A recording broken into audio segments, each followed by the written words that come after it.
सुनी हनुमाना रुखा चुप सादिर हो ओ बलवाना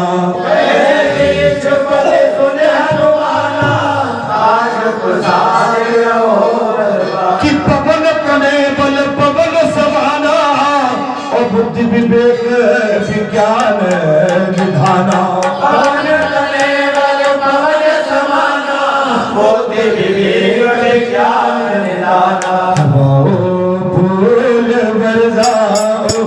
मेरे गुरुदेव आए हैं वो मेरे गुरुदेव आए हैं मेरे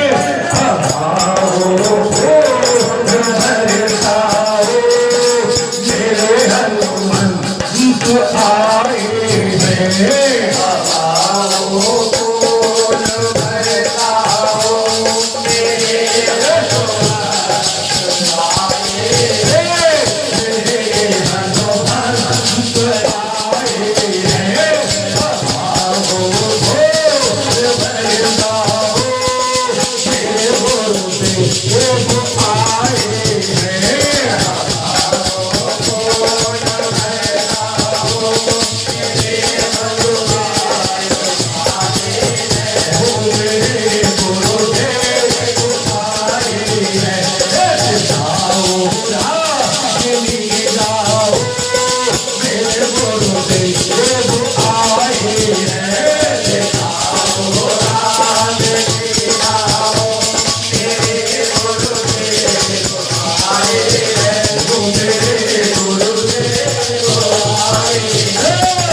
विज्ञान विधाना पवन तने बल पवन समाना बुद्धि विवेक विज्ञान विधाना फूल बरसाओ मेरे गुरुदेव आए हैं वो मेरे गुरुदेव आए हैं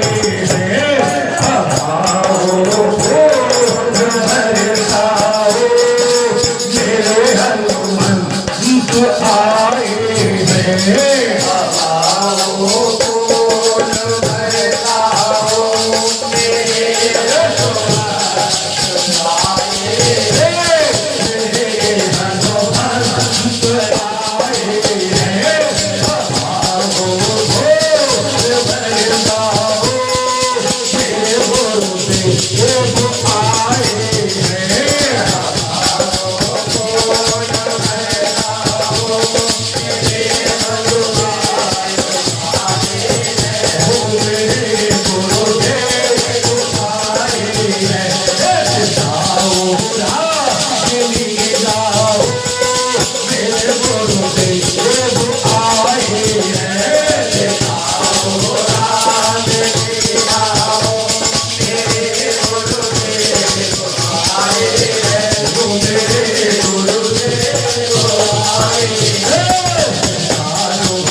भगवान की कथा में उनके चरणों में हमारा अनुराग माने प्रेम हो जाए।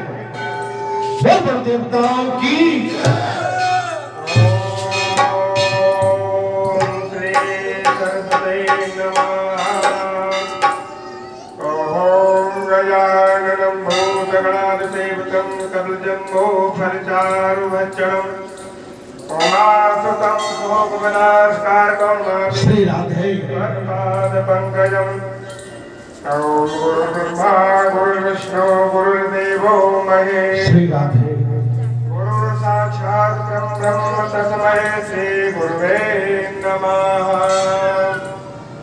ओम यं प्रभजन्तु मनवेदं वैतकृत्यं द्वैपायनो ग्रहकातर्याज्वावा। ओम तन्मतया प्रभो भवने दुष्टं प्रभु तन्मय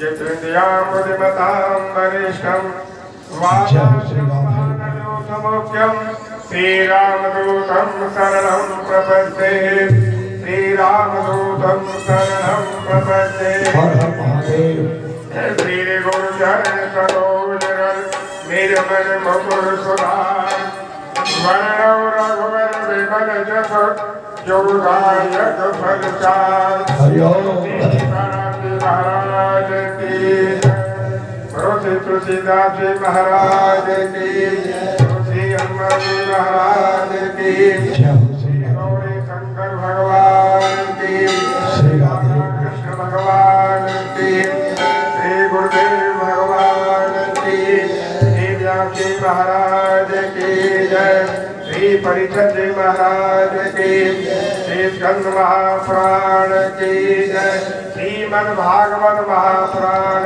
की सब संतन की जय सब भक्तन की जय जय जय सीता जय जय श्री राधे श्याम पार्वती पदय हर हर महादेव श्री राधे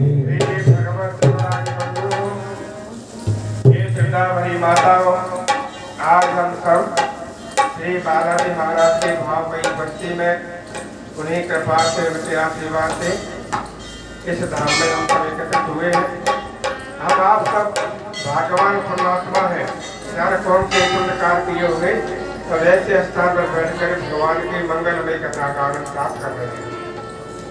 पूर्व जन्म का पुण्य प्रताप इकट्ठा होता है तब कहीं ऐसे योग संयोग मिल पाते हैं सुनने को देखने को। भक्ति भगवान की रहस्यमयी लीला इस लीला को समझने के लिए बहुत समय लगेगा।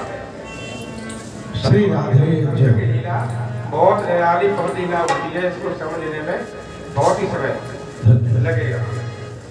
एक बार तुलसी बाबा श्री वृंदावन धाम में गए जय हो हरि उन्होंने दर्शन किए बाघ बिहारी महाराज जी तो वहाँ उन्होंने देखा कि का कहो छवे आजुके भले विराजे नाथ और तुलसी मस्तक जब नवे धनुष बाण देवहार। तो भगवान भक्त के भाव समझ गए भक्त हमारी बात करे तो भगवान ने कोई उपाय दिया कहते मुरली कहते चंद्र का और कहते गोपिन को साथ और अपने जन के कारण तो कृष्ण भरे रघुनाथ। भगवान ने तो छोड़ दिया का गोपी का वाल जो भक्त चाह रहे थे कोई भगवान तो भगवान भक्त के बस में है सती बात थोड़ा कीर्तन करेंगे कीर्तन में ताली भी बजाएं और कीर्तन के साथ स्वर के साथ बोले। संत कहते हैं कीर्तन में ताली बजाने से जो रेखा गड़बड़ है वो अच्छी रेखा बन जाती है। जय हो कीर्तन नहीं बोलते कीर्तन बोलने से जो पाप के पंछी है वो उड़ जाते हैं उड़ के कहा जाते हैं जो कीर्तन नहीं बोलते हैं उड़ के सिर पे जाके डर जाते हैं। श्रीमन्नारायण नारायण नारायण श्रीमन्नारायण नारायण नारायण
बहुत ही सुंदर हमारे पुजारी जी की वाणी बहुत ही मीठी मीठी वाणी है, बहुत विनम्र है, नम्र भी है और संतुलित वाणी रहती है उनकी। धन्यवाद, प्रणाम पुजारी जी को, नमन हमारा, नमन हमारा। जय हो, बोलो सच्चिदानंद।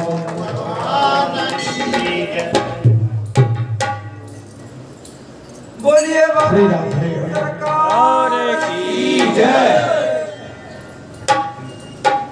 हरिओ गुरु ब्रह्मा गुरु विष्णु गुरुदेव महेश्वराय गुरु साक्षात परब्रह्म। सौभाग्य एवं हर्ष का विषय है। आज विशेष पुण्यतिथि है। अभी अभी महाराज जी अपने अमृतमय वाणी से हमको संबोधन कर रहे थे कि आज रंग पंचमी है और रंग पंचमी का वैसे तो पंचमी का बहुत विशेष अर्थ है।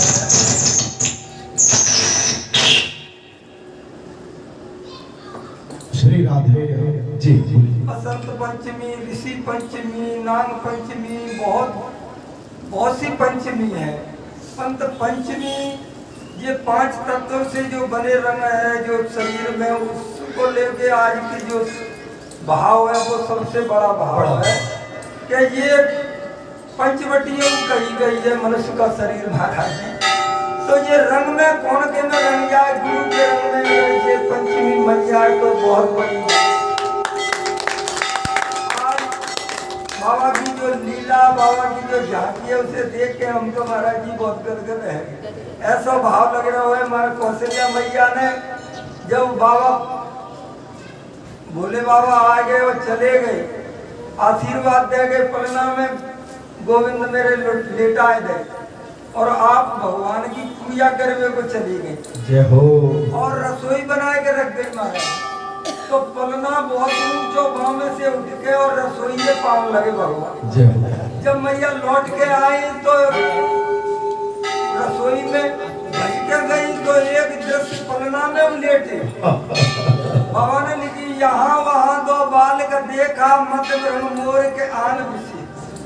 अच्छा अंगद रूप प्रगटे ते काला, बहुत सी बातें लिखी है।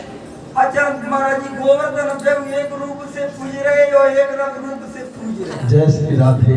अच्छा अवतार महाराज जी, अवतारी में तुम्हारे महाराज जी कह रहे कि भक्त और भगवान की लीला वास्तव में पुजारी महाराज कह रहे कि भक्त जा भाव से भगवान भजे वही भाव से मैं भजता हूँ। जय श्री राधे। तो बाबा ने अपनी वाणी से कही कि हे भक्तों, यहाँ की लीला कुछ अप्रबल है। अभी मैया वैष्णो देवी हमारे भीतर एक मैया तो हमारी चुपचाप बैठी राधे महाराज जी। मैं अपनी मूर्खता कह रहा हूँ, मुझे ऐसी लगे कि मैं बोल पर अब फिर मैं बाबा की डर के मारे नहीं बोलूं। जब मैया नच रही तो मुझे जी भाव आ रहा कि भक्तों को दर्शन दे गई छोटी सी कल।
अमृतमयी वाणी से हम बाबा सरोवर करेंगे और हम सभी बाबा से कृतज्ञता करते हुए बस एक ही बात रहेंगे कि साक्षात दिखावटी बाबा पसंद नहीं है, अंदर से भीतर से सारे भावों से बाबा को साष्टांग दंडवत करेंगे और बाबा अपनी वाणी से हमको सरावर करते हैं।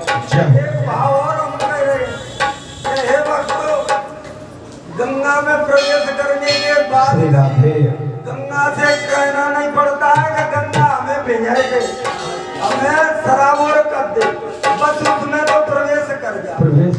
ऐसे ही इस कथा में प्रवेश कर जाओ, ये तुम्हें सरावर कर दे। सच्चे दरबार की जय। बहुत ही सुंदर आरती करिए भगवान की। अपने भाव को सही रखिए, ठीक है, अपने मन को स्थिर रखिए, मन को भगवान के चरणों में लगा दीजिए, ठीक है। कौन बोल रहा है, कौन क्या कह रहा है, उस पर नहीं, हमारी दृष्टि, हमारा मन बस भगवान के चरणों में है, बस सीधा सही। अर्जुन की बात हमारा लक्ष्य होना चाहिए, ठीक है। या कौन बगल में बैठा, कौन क्या कहता, उस पर मत जाइए। अगर वाणी कहीं से आती है, कान के माध्यम से सुन के उस वाणी को अपने लिए एक अमृत मान के उसको स्थिर कर लो, उसमें कल्याण छिपा, ठीक। साइड से कौन निकल गया, साइड में कौन बैठा है, कौन दृश्य कहाँ है, मन में ये नाना प्रकार के भाव छोड़कर भगवान के चरणों में हम रखें।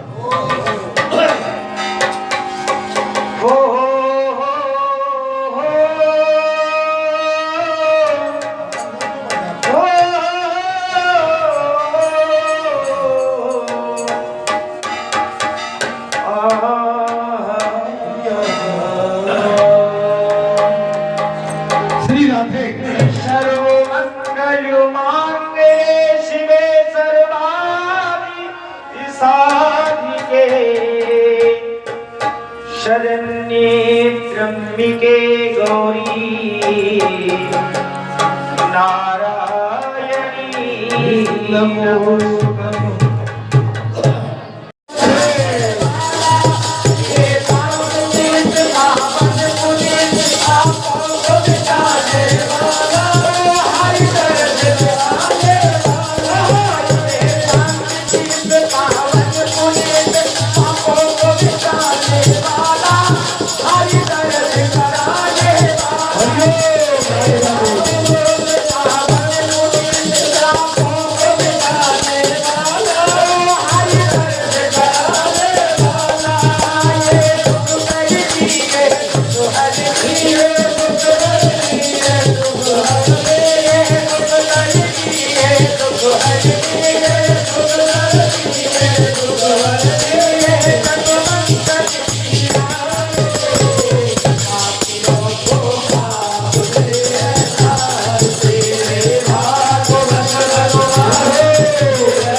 Oh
ओ होली के बहुत ही सुंदर, अति सुंदर आपका भाव भगवान के प्रति होलिका का महापर्व आज विराम ले जाएगा। होलिका का भी गीत संगीत होना आवश्यक है और आप जैसे श्रद्धालु प्रेमियों का भाव जिस तरह से भगवान की कथा में आपका भाव उमड़ता है, आप सभी धन्यवाद के पात्र हैं। आज की कथा का जो प्रसंग बनने वाला है वो बहुत ही रोमांचित आनंदमय है। वैशाख मास में विविध वस्तुओं के दान का महत्व क्या है? अभी पिछले मंगलवार को बात चल रही थी, एक सज्जन आए, बैठे यहाँ, हम अंदर गए, अंदर हमारे पास पहुंच गए महाराज कथा के बाद, ठीक है, और भी तमाम बैठे हमसे बोले महाराज हम रामायण कराना चाहते हैं, कब करा दें? तो हमने कहा भैया अब तो होली का जो पर्व आ गया और चैत्र मास लग जाएगा और चैत्र का मास लगेगा, अंधेरा पक्ष रहता, कृष्ण पक्ष लगेगा, उधर हमने कहा नवरात्र आ जाएंगे, क्या आ जाएंगे और व्यस्तता बढ़ जाएगी मंदिर की। हमने कहा एक काम करो, अब तुम अपनी कथा को वैशाख के लिए ले जाओ। महाराज आप ही भर लीजिए, वैशाख की बात हो। अब हम प्रातः काल आते हैं, देखिए क्या लीला है भगवान। हम बैठे थे, वो पूरे परिवार के साथ आए, बोले हमारे मन में तो अभी की कथा की लगी है। तो हमने भैया अब तुम्हारे मन में लगी है, तो हमने कहा जी चंगा तो कठौती में गया, तुम खूब करा लो। अच्छा हम बड़े ध्यान से सुनो, जो समझते नहीं है, जो साथ में बैठे वो नहीं समझ पाए, हम तो बात को बहुत अंदर से पकड़ लेते। उनके साथ में उनकी देवी लक्ष्मी स्वरूप माता भी थे। हमने एक ही बात कही, मैंने तुम नहीं मानते ना अभी, तो हमने कहा भाई ये अंधेरा पक्ष है, और जब अंधेरे पक्ष में कोई अच्छा कार्यक्रम करते हो तो ठीक नहीं जाता है ना। हमने भाई उजाला पक्ष तो फिर ये नवरात्र आएंगे, उसमें व्यस्तता रहेगी, तो ले दे के वो पहले तो अड़ गए कि कौन सी तारीख, 23-24 शायद ऐसी कुछ बात है। भैया तय हो गया 23-24, ठीक है बैठा दो। और वो कहने लगे हमारे वहाँ वो है, जात लगेगी, वहां जात लगेगी, और वो बन नहीं पाएगा मामला। लेकिन वो माता के हृदय में वो बात घर कर गई, अंधेरा पक्ष। अब देखिए बातचीत है रही थी, वो सड़क के धीरे से अपनी धर्मपत्नी के पास गए, मैंने बैठ दिया जा रहा, तुम क्या करते हो?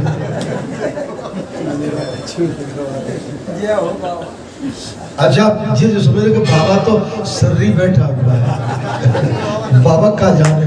हमने कि बेटा बात तो लक्ष्मी ने सही पकड़ी है कि अंधेरे में नहीं उजाले में आ जाए।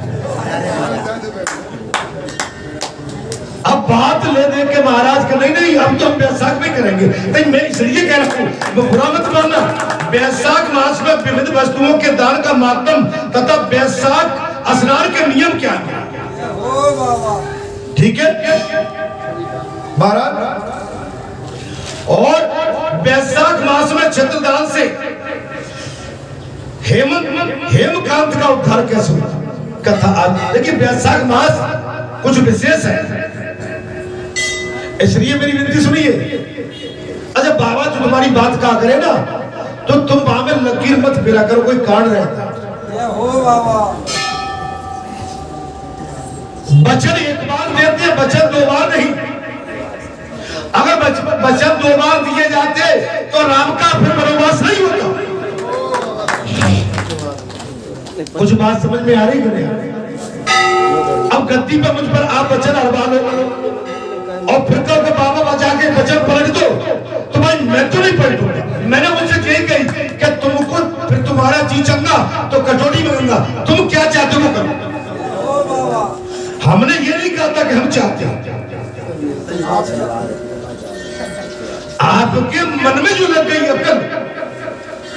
लेकिन देखिए बाबा की लीला महाराज, पासे को माने पासा पूरा 100% महाराज, लेकिन पलट दिया गया। तो मैं सही बोला, मेरी माता कुछ बैठी हो तो भाई वही वही जो राम रच रहा। अगर संत की फकीर की बात सुनोगे तो कल्याण होगा, और संत फकीर की बात को तुमने उड़ा दिया कि नहीं कि तुम्हारे घर को लल्लू है, मोड़ा है, बेटा हमारा ये, को कह को बानर, को तमाम, को कहते होगा हमारा भतीजो, भाई तमाम नाते जो जुड़ जाते हैं। या इस समय ये नाते तुम्हारे मेरे कुछ भी नाता नहीं है, मेरा कोई नाता नहीं है इस समय। मेरा नाता केवल भगवान से, और तुम्हारा नाता भी भगवान से।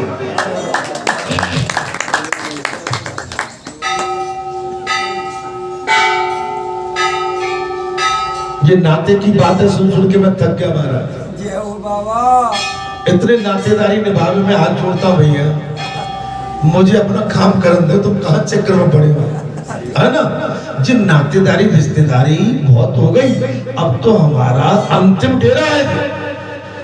और नातेदारी में जब हम नए थे तो खूब तुम्हारे यहाँ आए गए, तुमने हमें खिलाया, हमने तुम्हें। अब नई बात बनेगी, अब हमको एक कांत में रहने दो,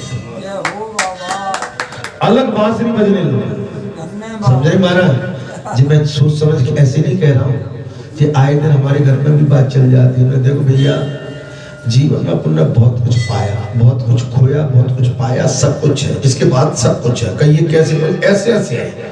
अब आपको हमको क्या चाहिए, एक ही बात है कि तुम अपनी लगन भगवान से लगा दो, हमारी तो थोड़ी बहुत लगा रखी जाए, अपने भगवान में डाल दो, अगले जन्म में फिर मिल जाएंगे जाके, अगर तुम सच्चे साथी होगे तो हमारे। अगर सच्चे साथी होगे तो अगले जन्म में फिर जा मिलेंगे,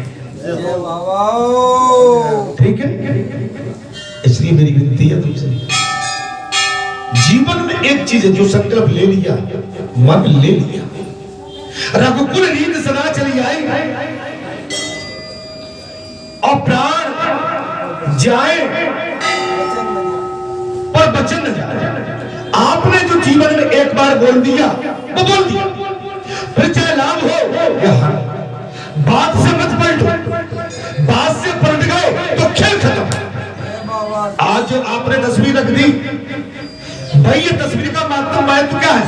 जब इस तस्वीर की गरिमा नहीं है, इसकी मर्यादा नहीं है, तो ये तस्वीर बेकार है।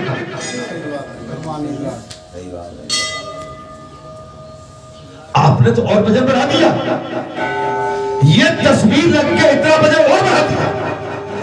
आप समझिए मेरी बात। आपकी आस्था जब झाल लग गई तो मेरा कर्तव्य बनता है कि मैं और नीचे चला जाऊं और गहराई में चला जाऊं। कब? आपकी सेवा के लिए। जब आपका स्वरूप ये बन रहा है, हम इसके योग्य नहीं है, हम ये होदा नहीं रखते, लेकिन आप, अब आपकी बात तो मुझे प्रयास करूंगा। बात जब है, आप भगवान की बात को कभी अन्यथा मत लो। अभी ध्वज को क्या था, होली की ध्वज को कैसा रंग बरस रहा था, भीड़ थी, जगह नहीं थी प्रांगण में, माने जगह छोटी पड़ रही थी महाराज, जगह छोटी पड़ रही थी। अगर हम और अनुमति देते तो रात हो जाती है। तो लड़ाई दे रही, 4-5 टोली, माने कोई कम नहीं, एक पे 11 थे सब। लीला थी। तो मैं आपसे कह रहा हूं कि बाबा की लीला बड़ी हो रही है, ठीक है। आप बस भगवान पर ध्यान रखो, और जो विचार है ना, जो जहां मुझे देती हो, मैं आपसे आशा करता हूं कि वही विचार आपके घर में भी रहना चाहिए। अगर घर में आपके विचारों में और यहाँ के में विरोधाभास है तो आपकी भक्ति फिर ठीक बात है। जो भाव आप मुझे जहां देती हो, वही भाव आपके घर के में, परिवार में, गांव में, गली में हो। हमको आपको उद्धार का, कल्याण का मार्ग बताने आए कि आपका उद्धार और कल्याण कैसे हो। संसारी जीव आपको खेत जुतवाता, मजदूरी करवाता, नौकरी करवाता, गाय बैल भैंस की करवाता, गोबर करवाता, आपको मजदूरी करवाता, लेकिन हम तो कह रहे कि भैया सीताराम सीताराम कहो, यहाँ बैठो, आप जितने बैठे बैठे रहो, मैं गारंटी देता हूं जहाँ रसोई है आपकी, भोजन मिलेगा, पानी मिलेगा, गारंटी देता हूं कि तन ढांकने के लिए वस्त्र भी मिलेंगे आपको। लेकिन राम कथा और सीताराम, मैं केवल सीताराम राम कथा सुनना चाहता हूं, बस इसके अलावा और कुछ नहीं। बैठे रहिए, आपको सीताराम में इतनी ताकत है कि आप बैठ के खाओ, लेकिन सीताराम कहे जाओ, सीताराम, लेकिन इंसान मानता नहीं, इंसान नहीं।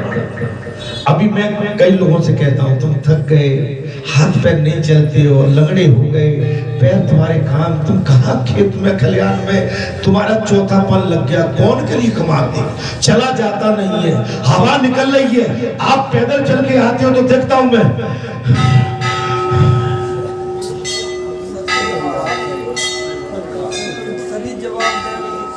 किसके लिए? अरे इतना तुम कर ही सकते हो कि अपने 2 टाइम का भोजन तुम्हें मिल जाएगा भगवान की कृपा से। चौथापन है। अरे जे बहू बेटी रहती है घर में, वो चौकट छोड़ के अब तो केवल आश्रम, कोई अच्छा आश्रम, इससे बढ़िया आश्रम कहाँ होगा। मेरे भाई दौड़ लगा देते, चले जाते सरपट्टा से, है ना। अरे बहू बेटी है, बहू बेटी जो कहेंगे नहीं नहीं, हमारे बाबा दादा तो सवेरे के निकलते हैं, शाम को लौटते हैं, वो घर में भी नहीं घुसते। हमारे ससुर साहब अब घर में भी नहीं घुसते हैं, बाहर ही उनकी चारपाई पड़ी हुई है, बाहर ही रहते हैं, बाहर पानी, बाहर रोटी। अब तो वो दीवार को, मारे डेयरी को पार करके अंदर नहीं आते, अब तो जिद बन जाना चाहिए, तब तो आनंद आएगा। अब मैं कहूंगा बाजार में तो और कर्मचारी गली में तो सोएंगे नहीं, बाजार के लिए भी एक मर्यादा है, जो बाहर को कमरा हो ना, भीतर मत घुसो, बस बाहरी बात, भीतर बहू से, बेटी से, अपनी पत्नी से सामान मंगा लो, बेटा यही ले आओ, मैं क्या करूंगा भीतर घुस के, बहन बेटी होंगी, बहू होंगी, वो पता नहीं किस हालत में होंगी, सब मैं तो बाहर हूँ, मेरी यही है, मेरी यही दुकान है, मेरे 3 कपड़े 4 कपड़े यहाँ रख दो, मैं यही नहा के धो के बाहर निकल जाऊंगा, जब बाहर से लौटूंगा मेरा यही कमरा है, बस अपना एक स्थान बना। मैं कथा तो अभी पढ़ देता हूं, जब तक आप रहना, पहनना और भोजन करना और चलना फिरना, वाणी पर संयम, ये सबसे बड़ी चीज है, वाणी पर संयम। भगवान को आप अपना, तो हनुमान जी ने आपके क्षेत्र में, आपकी बस्ती में तो कितनी बड़ी तरक्की कर दी, आपकी कल्प काया कर दी, आप पढ़ दी बाजी पढ़ कर घर बैठे दर्शन। अभी होली के दिन जो आए थे गायक कलाकार, आप कितने भी पैसा देते, उनको नौता देते, कोई नहीं आता, दौड़ लगा के आए महाराज और गदगद बोल रहे थे। ये लीला नहीं है तो प्रभु की क्या है। आप जैसे मेरे भक्त आज मंगलवार को बैठे, मेरी माता कहती है नहीं मंगलवार है, हम बालाजी के दर्शन करेंगे, वहां कथा भी चलती है, वहां महाराज जी कथा कहते हैं, थोड़ी कथा भी सुन लेंगे।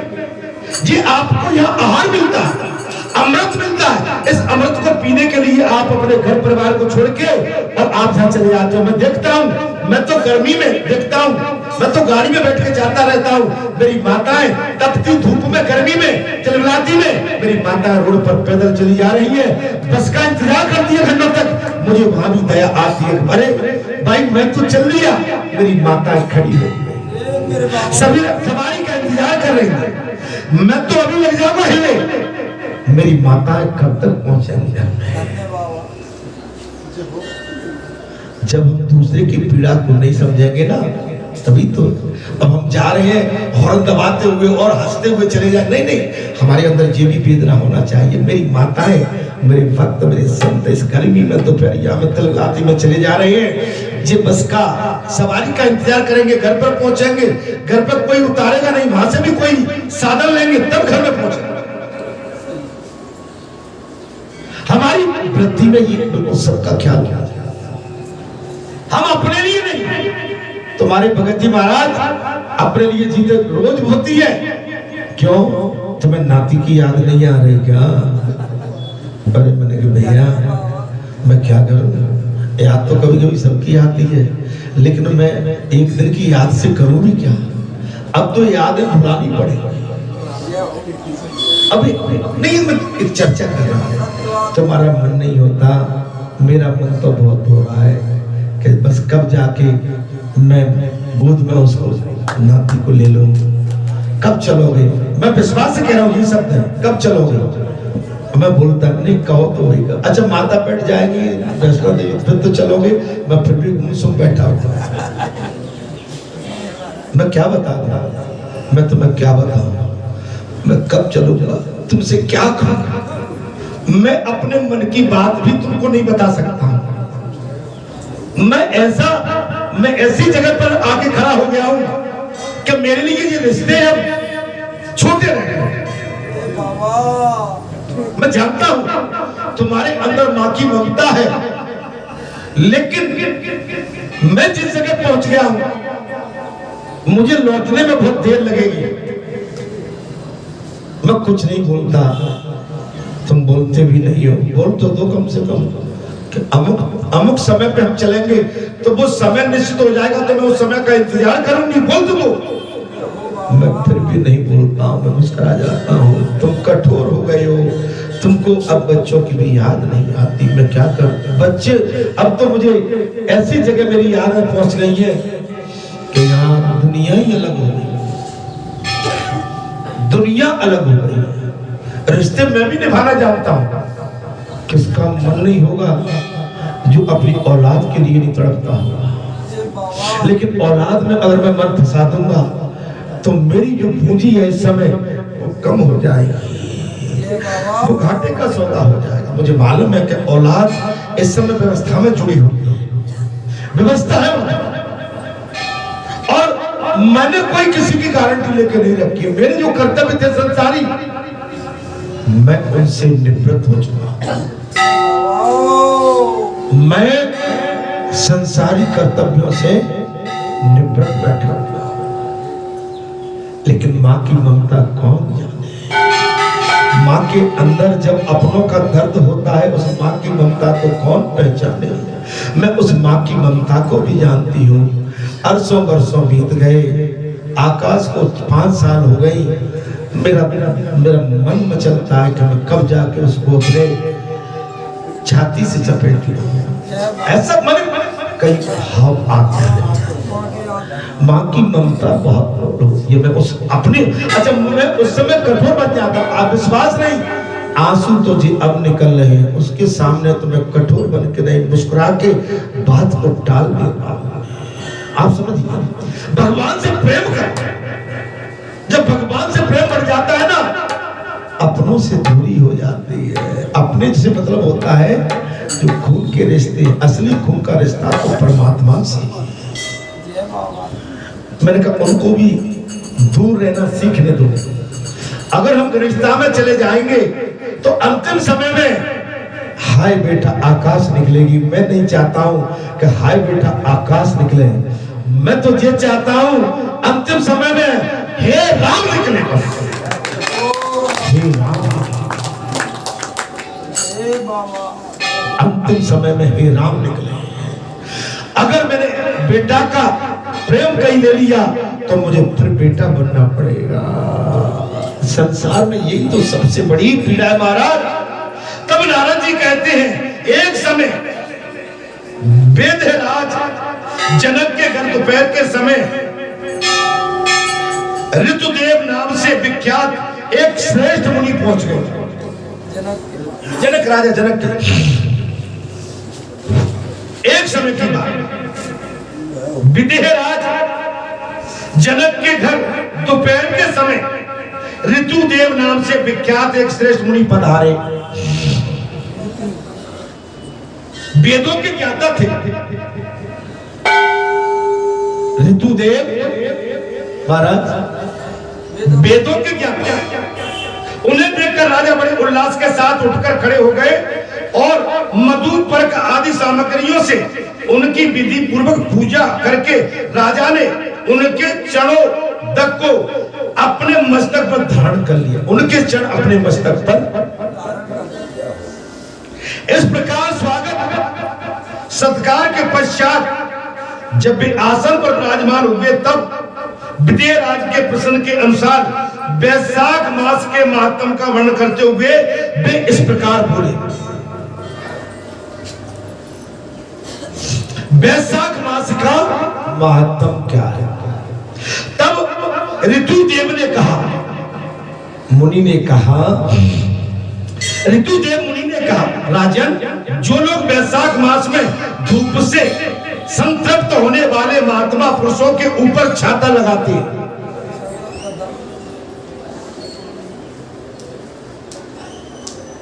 जो वैशाख मास में धूप में तपते हैं, उनके ऊपर वैशाख मास में जो छाता लगाते हैं उन्हें अनंत पुण्य की प्राप्ति हो। जैसे अभी कोई महात्मा बैठ जाए धूप में, आप अगर छतरी लेके उनको खड़े हुए हैं तो विशेष पुण्य की प्राप्ति। क्योंकि वैशाख मास की धूप चिलमिलाती है, अग्नि जलती है। इस विषय में एक प्राचीन इतिहास का उदाहरण दिया करते हैं। पहले बांग्लादेश में हेमंत कांत नाम से विख्यात एक राजा हो गए। बांग्लादेश में हेमंत कांत के नाम से एक विख्यात राजा हो गए थे। वे कुशकेतु के पुत्र परम बुद्धिमान और सतधारियों में श्रेष्ठ थे।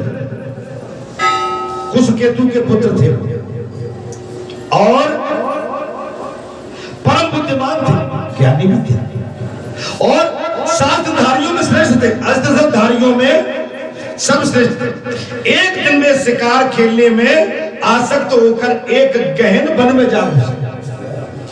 एक समय की बात है, मुनिवर ने कहा, हे राजन, वो शिकार खेलते खेलते एक घने जंगल में पहुंच गए। वह अनेक प्रकार के मृग और बरहा आदि जंतुओं को मारकर जब वे बहुत थक गए तब दोपहर के समय मुनियों के आश्रम पर आ गए।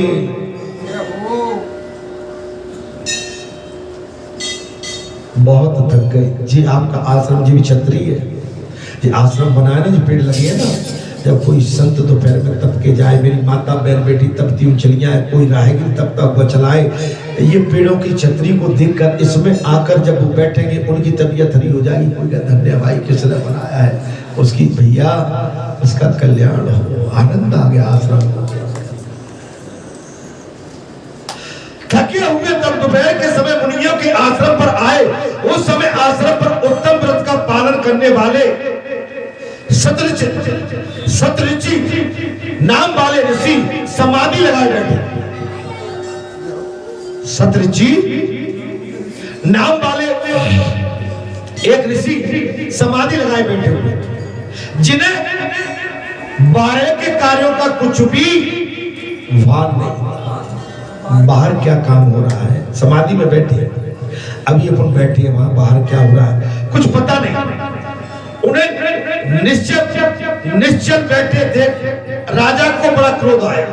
वो समाधि में बैठे और राजा प्रवेश किए अंदर उस आश्रम में, ध्यान में थे, लेकिन वो ऋषि उठे नहीं, आह्वान नहीं किया। राजा को बात देखकर बड़ा क्रोध हुआ और उन्होंने उस महात्मा को मार डालने का निश्चय कर लिया। मैं प्यासा हूं, मैं थका हुआ हूं, मैं एक अच्छा आश्रम देखकर, एक उपवन देखकर, सुंदर वन देखकर मैं इसमें कुछ समय के लिए विश्राम करना चाहता हूं।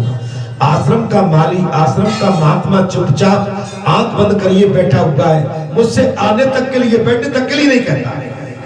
महात्मा को मार डालने का निश्चित कर लिया। तब उन ऋषियों के 10,000 शिष्यों ने राजा को मना करते हुए कहा, ओ खोटी बुद्धि वाले नरेश,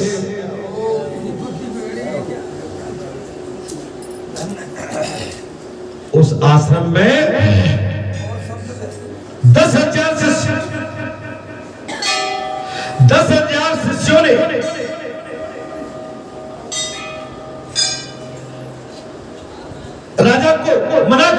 कहा ओ कोटि बुद्धि वाले नरेश, हमारे गुरु लोग इस समय समाधि में हैं। हमारे गुरु जी इस समय बाहर कहां और क्या हो रहा है इसको ये नहीं जानता। इस समय बाहर क्या हो रहा है, रोड पे क्या चल रहा है, ये नहीं जानते। इसलिए इन पर तुम्हें क्रोध नहीं करना चाहिए। हे नरेश, इस समय तुमको इन पर क्रोध नहीं करना चाहिए। तब राजा ने क्रोध से व्यंग होकर शिष्यों से कहा, हे तुझ कुमारों, मैं मार्ग से थका मादा यह आया हूं, अतः तुम ही लोग मेरे आतिथ्य को करो। राजा के ऐसा कहने पर वे शिष्य बोले, हम लोग भिक्षा मांगकर खाने वाले हैं।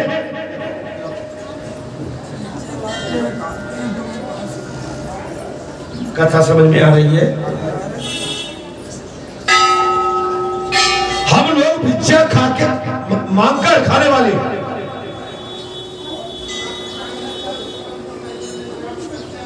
अर्थात गुरुजनों ने हमें किसी के आतिथ्य के लिए आज्ञा नहीं दी है। इस समय हमारे गुरुजनों ने किसी के भी आतिथ्य के लिए आज्ञा नहीं दी। हम सर्वदा गुरु के अधीन हैं। शिष्यों ने साफ कह दिया, हम सर्वदा गुरु के अधीन है। बात समझना, हम आप पर भी कोई लागू होता है, हम बालाजी के अधीन हैं। अगर यहाँ की मर्यादा के विपरीत गए, जैसे हम कभी कभी कोई बात कह देते हैं तो हमारे कुछ शिष्य ऐसे के बात को उठा के बड़ी बात कर देते हैं। नहीं करना चाहिए। अपने को जितना आदेश मिला है, जितना हमने विचार विमर्श किया है, उतना ही बोली। अब कहने वाले तो 12 आपसे ये भी कर देंगे कि सोने की जो है असर भी बांट दो, तो वो नहीं, इसमें भी आप ये कहिए, ये तो हमारे गुरु जी जाने क्या कहना है हमको। हम किसी के कहने के अनुसार नहीं चल सकते। कोई तो अभी कहेगा कि तुम इस नदी में जाके नहा लो, हम नहीं नहाना चाहते। नहीं। मेरा आशय ये है कि थोड़ा सोच समझ के हम जब बात करते हैं, आपस में वार्तालाप करते हैं, अपनी अपनी वाणी का आदान प्रदान करते हैं, और अपनी वाणी को सुनने के बाद हम उसको एक बड़े रूप में कहीं प्रस्तुत करते हैं, तो सुनने वाले कहते हैं तो भैया ऐसा और कर डालो, तो तुम उस बात में बात हो जाओ, उस बात में फंस जाओगे। मैं कुछ गलत बोल जाऊंगा।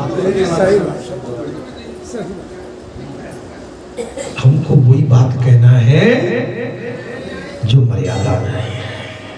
हमें गुरु या सत्संग में या पंच विचार विमर्श में, पंचों के विचार विमर्श में जो तय हुआ, हमको केवल वहीं तक सीमित रहना। क्यों मेरी बात से सहमत है ब्राह्मण देवता?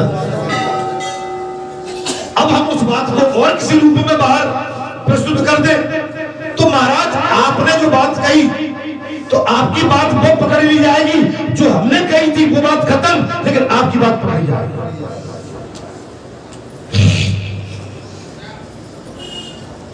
काई तुम तो जी कह रहे थे कि ऐसा करिए, कहाँ है अब जी, तो ऐसा है। मैं कुछ शायद गलत बोल जाता हूँ। सही बात, बादल पकड़ने आऊंगी। मुझे आपने नियुक्त किया है कि आपने भी फोटो रखी थी, मैं अभी भी खुश नहीं हूँ आपके समझ में वर्दी में, लेकिन आपकी ऐसी विचार मैंने कहा इसको ठग दो, आप बोले नहीं ठीक है। मेरी बात को समझ, बगैर पंचों के, बगैर अपने साथियों के अगर हम एक पग भी आगे रखेंगे तो कहीं ना कहीं हमें दोष लगेगा। इसलिए मेरी विनती है, बिना विचारे जो करे सो पाछे पछताए, काम बिगाड़े अपना जग में होते साय, जग में होते साय चित्त में चैन। बात उतनी करो जितनी कही गई। यहाँ पर प्रसंग यही आ रहा है। वो शिष्यों ने कहा अधीन है।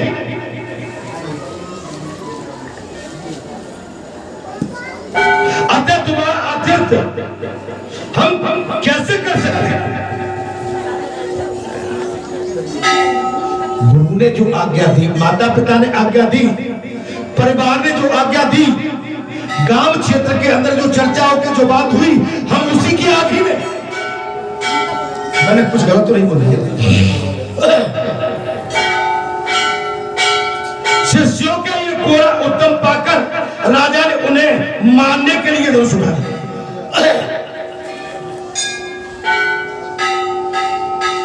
एक बात कहता हूं, आपने दान किया आपकी वस्तु का, अगर आपका अधिकार है तो वहां ज्यादा पूछने की आवश्यकता नहीं। मेरी बात सुन लीजिए, आपने कोई चीज दान करी और उस पर आपका व्यक्तिगत अधिकार है, तो आप अपनी धर्मपत्नी अपने बाल बच्चे तक ठीक है, बाकी उसको आप चाहो कि हम सबसे पूछें तो वो भी उचित नहीं है, आपने कर दो। अब आपकी कोई सार्वजनिक वस्तु है, सार्वजनिक वस्तु, अब सार्वजनिक वस्तु को हम दान नहीं कर सकते।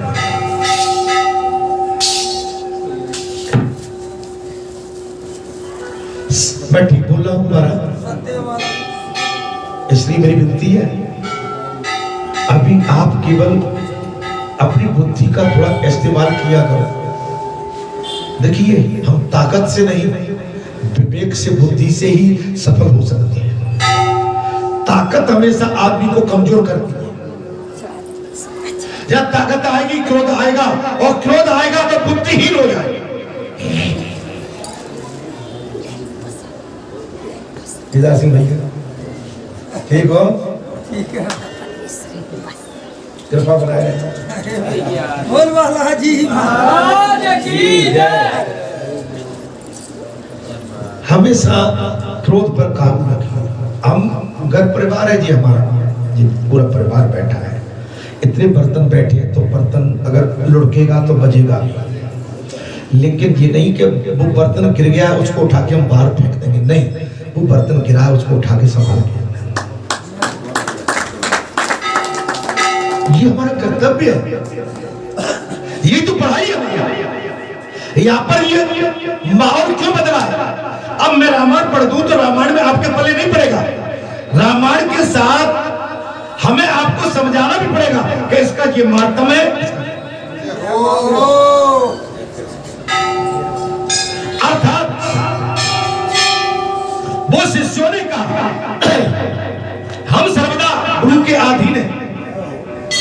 बात को पकड़िए, बोले राजन, हम गुरु के अधीन हैं, अतः तुम्हारा आतिथ्य कैसे स्वीकार कर सकते हैं? शिष्यों का ये कोरा उत्तर पाकर राजा ने उन्हें मारने के लिए धनुष उठा लिया। राजा ने उन शिष्यों को मारने के लिए धनुष उठा लिया। और इस प्रकार का मैंने हिंसक जीवों और लुटेरों के भय आदि से जिनको अनेक बार रक्षा की है, जो मेरे दिए हुए दानों पर ही पलते हैं, वे आज मुझे ही सिखलाने चले।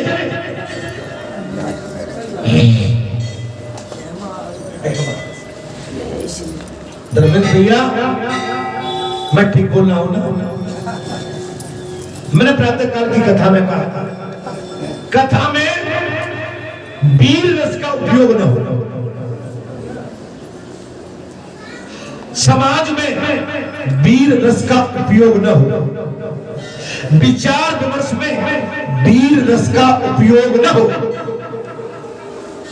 कथा में वीर रस का उपयोग न हो। मैं ठीक बोला कि गलत बोला? ठीक है, वार्ता में उनपे आलस रहा। अब आपको हमारे हनुमान जी से कि लंका में तुमने मार डाला था, तो हनुमान जी हमारे क्रोध में आ गए, तो भैया फिर तो लंका तो बाद में, पहले हम हमारे पर।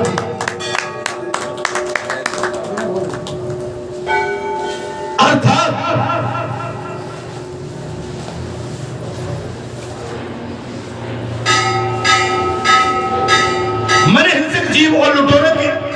आदि से जिनकी अनेक बार रक्षा की, राजा बोले जो मेरे दिए हुए दानों पर पड़ते हैं वे आज मुझे ही सिखलाने चले। ये मुझे नहीं जानते, ये सभी कृतज्ञ और बड़े अभिमानी हैं। इन आताताइयों को मार डालने पर भी मुझे कोई दोष नहीं लगेगा। राजा ने कहा ये आताताई है, मेरे टुकड़ों पर पलती है, मैं जो दान देता हूं उससे अपना पेट का पालन पोषण करता हूं। अगर मैं इनको मार भी डालूंगा तो उसका दोष नहीं लगेगा। ऐसा कहकर वे कुपित हो गए और धनुष बाण छोड़ने लगे। बेचारे शिष्य आश्रम छोड़कर वैसे भाग चले। भागने पर भी हेमकांत ने उनका पीछा किया और 300 शिष्यों को मार गिराया।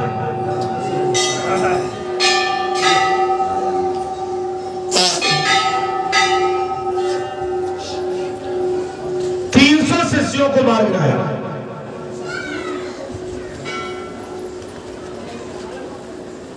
शिष्यों के भाग जाने पर आश्रम में जो कुछ सामग्री थी उसे राजा के पाप आत्मा सैनिकों ने लूट लिया।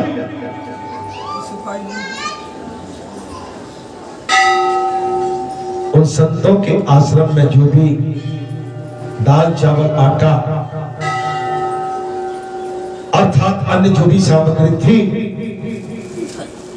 पाप आत्माओं सैनिकों ने लूट लिया। राजा के अनुमोदन से ही उन्होंने ये इच्छा अनुसार भोजन किया। तत्पश्चात दिन बीतते बीतते राजा सेना के साथ अपनी पुरी में आ गए। कुछ समय बीता, राजा धीरे धीरे अपने नगर में प्रवेश किया। राजा कुशकेत, तूने जब अपने पुत्र का ये अन्यायपूर्ण कार्य सुना तब उसे राज्य करने के आयोग जानकर उसकी निंदा करते हुए उसे देश निकाला दिया।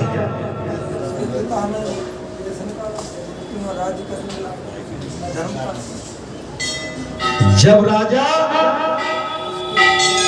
महाराज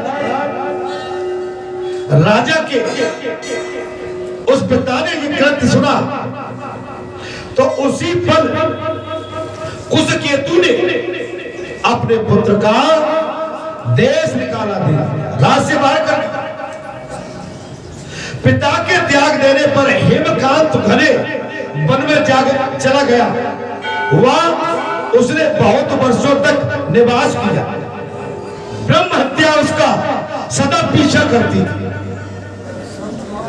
संत मारे 3 से। अच्छा एक बात सुन लेना, हम आप जो भी बुरा करते हैं, ये तो मारने मनाने की बात हो गई, किसी के साथ पाप करते हैं, किसी को कुदृष्टि से देखते हैं, किसी माता का चीरहरण करते हैं, किसी माता के साथ काला मुंह करके भी बैठे हुए,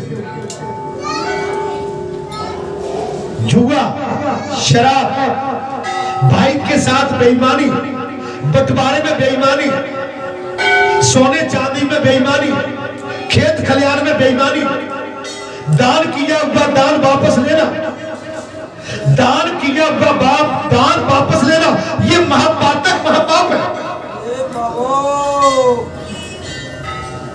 ये पाप आपका बड़ा पीछा नहीं छोड़ेगा। ये दान डाल दिया, आप इसको चैलेंज करें कि हम भी तो दान देते हैं, या तो दान दो मत, और दान देने के बाद दान का बखान नहीं किया जाता।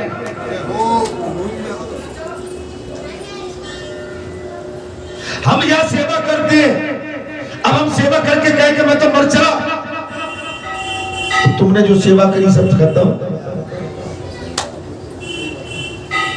आप हम जो भी करने आए, आप बैठे हो ना, अपने लिए बैठे।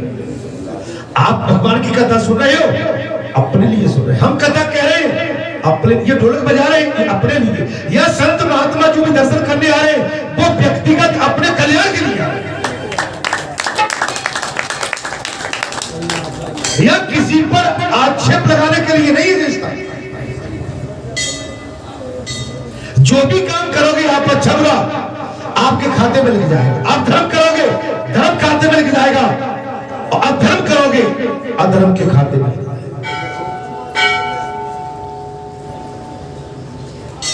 हेमकांत घने वन में चला गया, वहां उसने बहुत वर्षों तक निवास किया। ब्रह्म हत्या उसका सदा पीछा करती रहती थी, इसलिए वो कहीं भी स्थिरता पूर्वक रह नहीं पाता। अच्छा एक बात बताओ, जो ब्रह्म हत्यारे या कोई पाप के जो पाप से लिप्त होते वो एक जगह स्थिर नहीं होते। चाहे कोई संत हो, चाहे कोई व्यक्ति विशेष हो, चाहे कोई महापुरुष हो, वो स्थायी तो नहीं पाए, क्योंकि उसकी वृत्ति चंचल है, वो एक जगह रुकेगा ही नहीं, वो पाप नहीं रुकने देगा। वो तो कहता है कि हरी जड़ी बूटियां और काम लेनी अच्छी,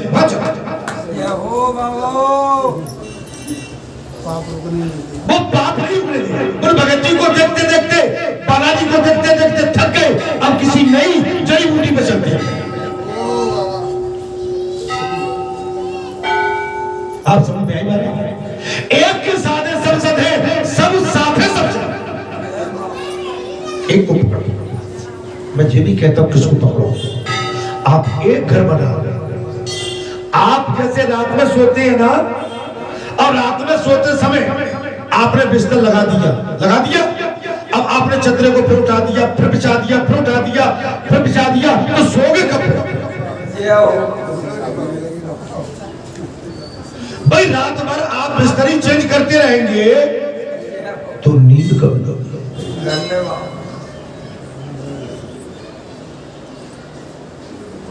और बिस्तर के लिए तो कहा कि चौथे पन में बिल्कुल बिस्तर तो बिल्कुल एकदम कहते हैं ना शुद्ध होना, निष्पाप, अकेले में वो एक आनंद आता है।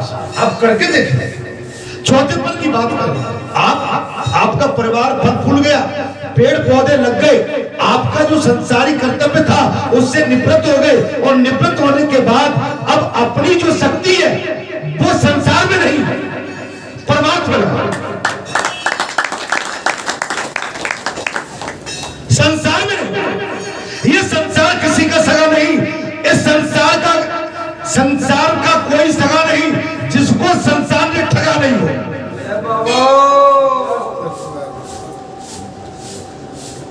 संसार किसी का नहीं। मेरी माता बढ़िया कथा सुनती है, जहाँ अच्छी मेरी माता कहीं बैठी है, घर पे जाके जाने क्या हो जाता है, क्या भाव, या मेरे भाई भी कुछ ऐसे बढ़िया, जहाँ तो बढ़िया एकदम नहीं। आज कथा में तो लगता है कि हमसे बड़ा संत, हमसे बड़ा महात्मा, बैरागी, तपस्वी, त्यागी, संत माने कोई है नहीं, और केवल बाउंड्री पार हो तो महाराज वो दृष्टि बदल जाती है।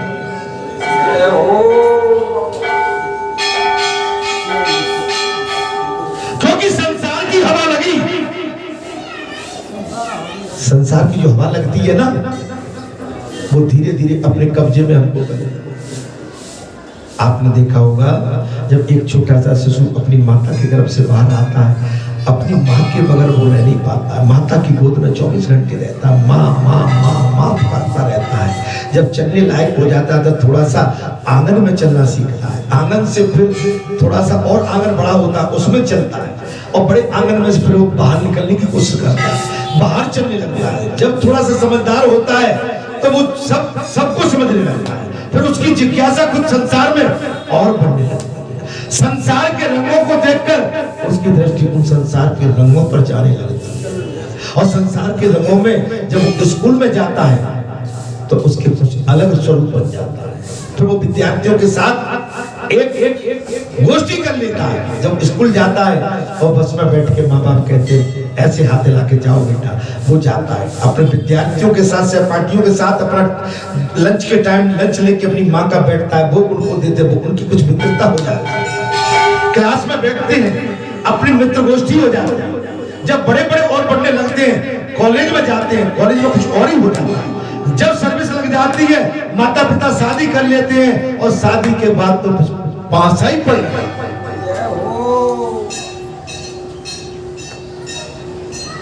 उमा कहो में अनुभव अपना, सती है भजन जगत सब। एक बात बताओ, मैं अपने अनुभव की बात बता रहा हूँ। जब तक शादी नहीं होती पूरा घर लाड़ करता है।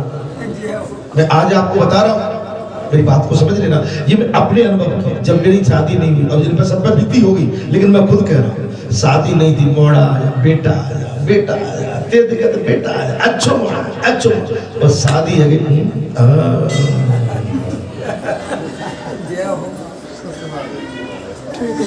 जो बेटा बेटा कहते थे वो ही दूरी बना दे, जो हमारे लिए मरे जाते थे। हमारा शादी का चक्कर बड़ा खतरनाक है मेरे भाइयों, जासे बच के रहिए। बोल सच्चे दरबार। और जिसको जो निभा गया तो महाराज, वो तो ऐसा है, तो साथ शादी भई ना, जो सौतिया डाह हो तो तैसा लगता है।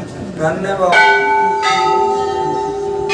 काय अपने मोड़े मोड़े पे बीती होगी तुम्हें क्या अब राणा दीदी, अरे दीदी अब तो भाई को है,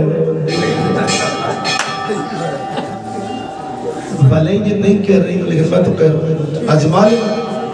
और शादी नहीं भई हो, बेरो मोड़ा लाख डांट के मैयो चला जाएगा, और तो बेरो मोड़ा, और शादी होने के बाद मोड़ा ने कोई नेक कह दी, अच्छा अब तो चेरो है। आप कह के देख, बात पलट जाएगी महाराज, तुम्हारी बात पकड़ी जाएगी। संसार ऐसा है, ये संसार किसी का ठगा नहीं। जिनको आप खास समझते हो ना, जिनको खास समझते हो, आप बता दो महाराज, कथा में मैंने सुना था, हम सबको मनाने लगे रहे, हम संसार को मनाने में लगे रहे, लेकिन संसार हमसे मना ही नहीं। और आ जाइए, घर परिवार को मनाते रहे, परिवार पूरा हमसे राजी प्रसन्न हुआ ही नहीं। और आ जाइए, हम पत्नी को हमेशा समझाते रहे, मनाते रहे, लेकिन आज तक पत्नी को मना नहीं पाए। मैं ठीक बोल रहा हूं? ऐसी कौन सी माता है जो अपने पति से मन के बैठी हो, बिल्कुल असंतुष्ट न हो किसी बात पर? हाथ उठा दे। नहीं, गलत हाथ मत उठा देना। अपने पति से 100% संतुष्ट, रूठती नहीं हो कभी भी। मारा अगर तुमने भूले से कुछ कह दी हो तो गड़बड़ है।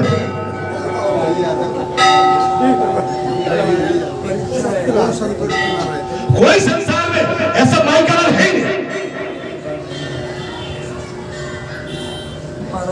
अरे भगवान को मना लो, भगवान तो बन जाएंगे, भगवान तो नेक में बन जाते महाराज। अर्थात ये मुझे नहीं जानते सभी ऐसा कहकर वे कुपित होकर धनुष के बाण, अर्थात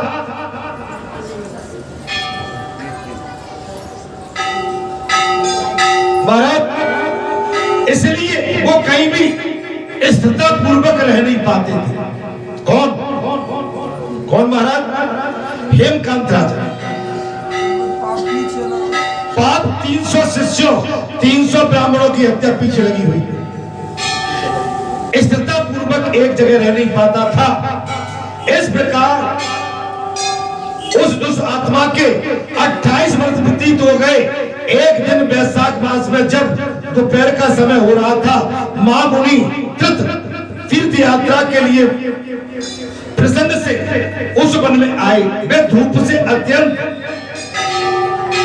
संतृप्त और तृषा से बहुत पीड़ित हो रहे थे, इसलिए किसी वृक्षहीन प्रदेश में मूर्छित होकर गिर पड़े। देव योग से हेमकांत उधर आ निकला। उसने मुनि को प्यास से पीड़ित, मूर्छित और थका बांधा देखकर उन पर बड़ी दया की और उसने पलाश के पत्तों से छत्र बनाकर उनके ऊपर आती हुई धूप का निवारण किया। वे स्वयं मुनि के मस्तक पर छाता लगाए खड़े हुए और तुमी में रखा हुआ जल उनके मुंह में डाला। इस उपचार से मुनि को चेतनता आ गई और उन्होंने छत्री को दिए हुए पत्ते के छाते को लेकर अपने व्याकुलता दूर की। उनकी इंद्रियों में कुछ शक्ति आई और वे धीरे धीरे किसी गांव में पहुंच गए। उस पुण्य के प्रभाव से हेमकांत की 300 ब्रह्म हत्या नष्ट हो गई।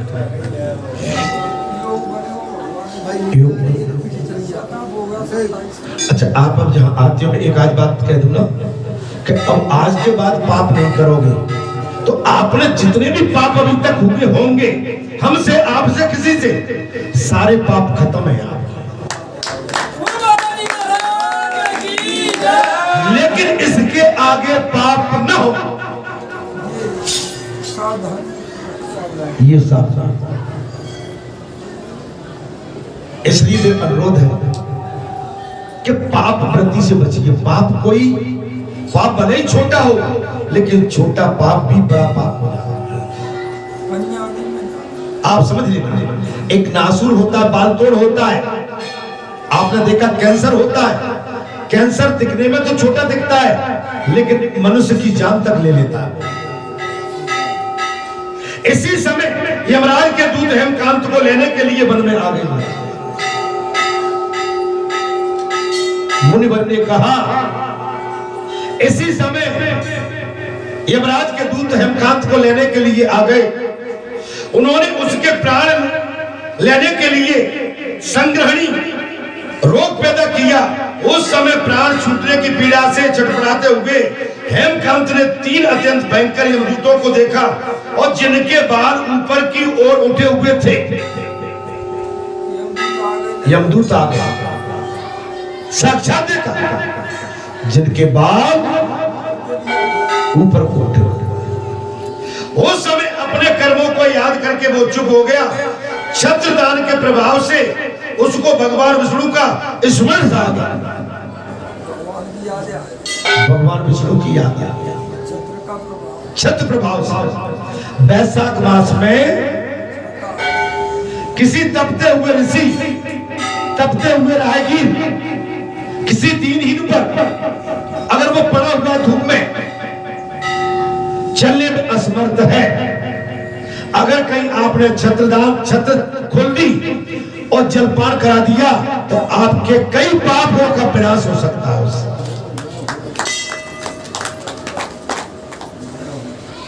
उसके स्मरण करने पर भगवान महाविष्णु ने विषक्सेन से कहा, तुम शीघ्र जाओ और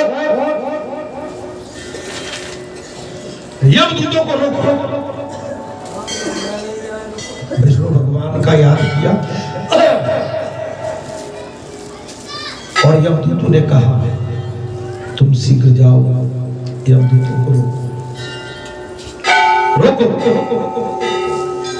मैंने शायद आपको कथा सुनाई थी। मैं मरण शैया पर हूं, मेरी मृत्यु मेरे सामने खड़ी है महाराज, लेकिन यमदूत वहां पर विष्णु के दूत आ गए। कौन आ गए? बजरंगबली। कौन आ गए? हीरा भूमिया। कौन? बोले छोड़ो इसको, तुम जाओ, वापस हो जाओ, अभी बहुत सा कुछ काम करना है।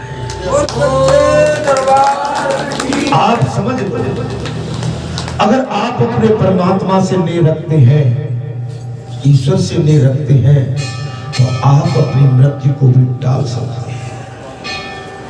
आपकी भक्ति में शक्ति है, तो समझे ना।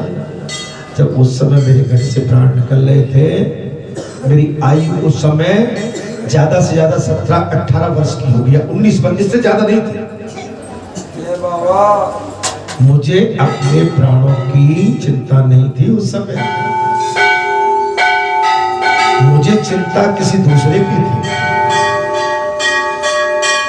मैंने एक ही चीज कही थी, प्रभु मरना तो एक बार इंसान को पड़ता ही है।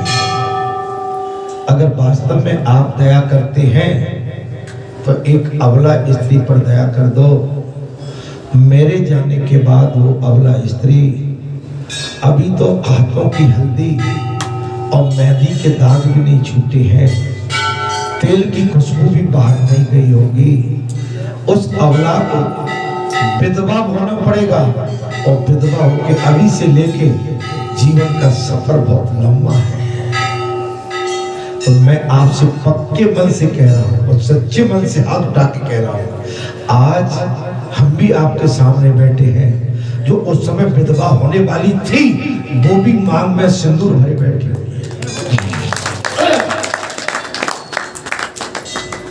समझ यहां पर बात वही हो गई महाराज। विष्णु भगवान ने कहा जाओ अपने सेवकों के बड़े रोको, हेमकांत की रक्षा करो। जाओ। भगवान ने कहा मेरी याद की है, हेमकांत की रक्षा करो। अब ये निष्पाप ये मेरा भक्त हो गया, इसके सारे पाप चले गए, इसके सारे पाप चल गए। ये निष्पाप हो गया, मेरा भक्त हो गया, इसकी रक्षा करो। अपने पार्षदों से कहा उसे नगर में ले जाकर उसके पिता को सौंप दो।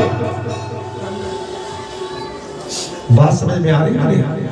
मन नहीं लग रहा कहता मैंने क्या कह दिया, क्या कहा मैंने क्या कहा?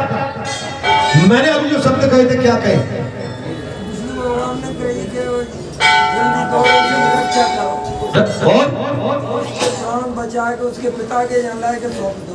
उसके पिता को सौंप।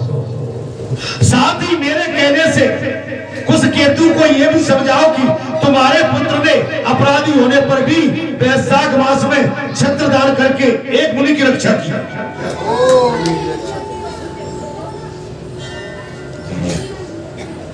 भगवान विष्णु ने कहा अपने पार्षदों से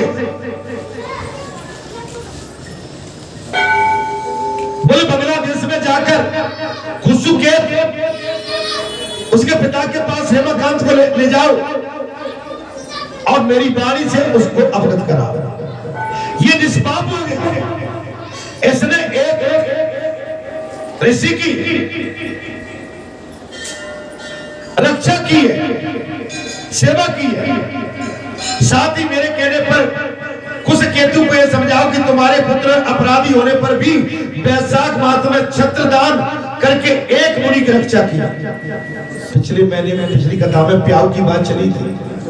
अच्छा किसने मानसिकता बनाई प्याऊ की? प्याऊ की मानसिकता किसने बनाई? दो प्याऊ, तीन हो गए, बिल्कुल लगनी, तीन प्याऊ। काय भाई बल्लू भैया केवल पेड़े खिलाते रहोगे कि कुछ हो जाएगा? हम तो तुम्हारे कल्याण के लिए कह रहे हैं महाराज। हमें लगाओगे इसका फल आप पाओगे। अरे प्याऊ लगा दो, माने इससे बड़ा धर्म कुछ नहीं हो सकता। ये कथा का महत्व है कि वैशाख और जेठ के तपते हुए सूर्य की तपती हुई किरणों के माध्यम से जीव तिलमिला जाता है और पानी के लिए प्यासा प्यासा दर-दर भटकता है।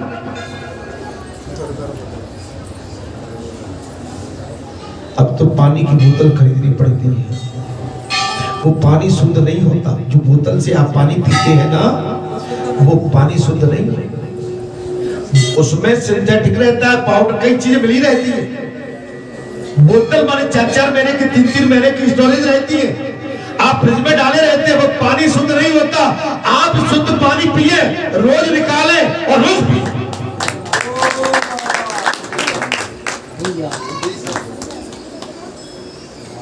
अब वो पाप रहित हो गया।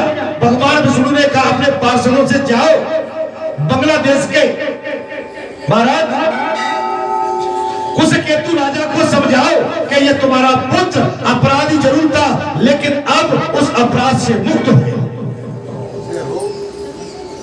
इस पुण्य के प्रभाव से वो मन और इंद्रियों को अपने बस में रखने वाला, दीर्घ आयु, शूरता और उदारता आदि गुणों से युक्त तथा तुम्हारे समान गुणवान हो गया।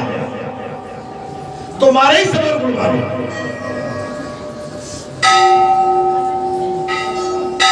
आप जब कोई अच्छा काम करते नहीं, अमुक का जैसा ही पिता था सेवक वैसा ही वो करता है। उसका पिता का हृदय भी साफ था, वैसा ही उसका पुत्र है। कब? तब आप इस मार्ग पर चलोगे।